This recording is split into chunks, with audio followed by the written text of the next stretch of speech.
आज आकाश रे देखिया को मिली एक अलौकिक दृश्य। आज ठीक सूर्य अस्त बेले देखिया को मिली एमती हठात देखी लोक मान पार्टी बाहर थाए जय जगन्नाथ जय जगन्नाथ। हाँ प्रिय दर्शक बंधु, आज एभली एक दृश्य देखा मिली सूर्य अस्त बेले आकाश रे देखा देछि सुदर्शन चक्र।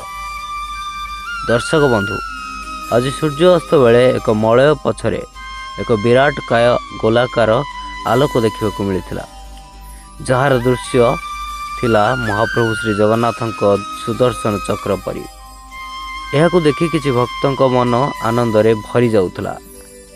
सभिंक मुखरु बाहरुथला जय जगन्नाथ जय जगन्नाथ। देखंतु दर्शक बंधु, ए भक्तिपूर्ण दृश्य को एपटरे रथयात्रा पवित्र पर्व निकटरे आसुथुवा बेले एपरि दृश्य भक्तमानଙ୍କ मनरे एक विशेष भक्तिभाव सृष्टि करिछि। किछि भक्तଙ୍କ मतरे यह महाप्रभुଙ୍କ दिव्य कृपार एक प्रतीक होई पारे बोली कहिसंती।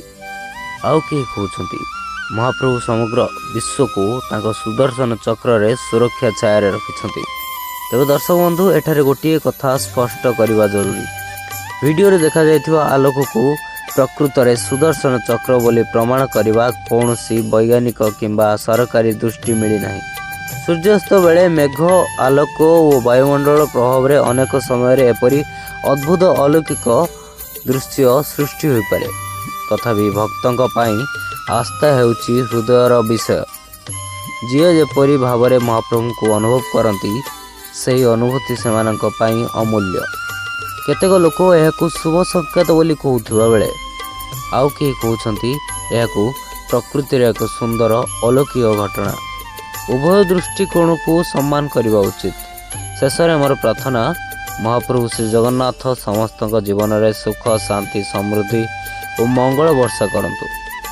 जय जगन्नाथ।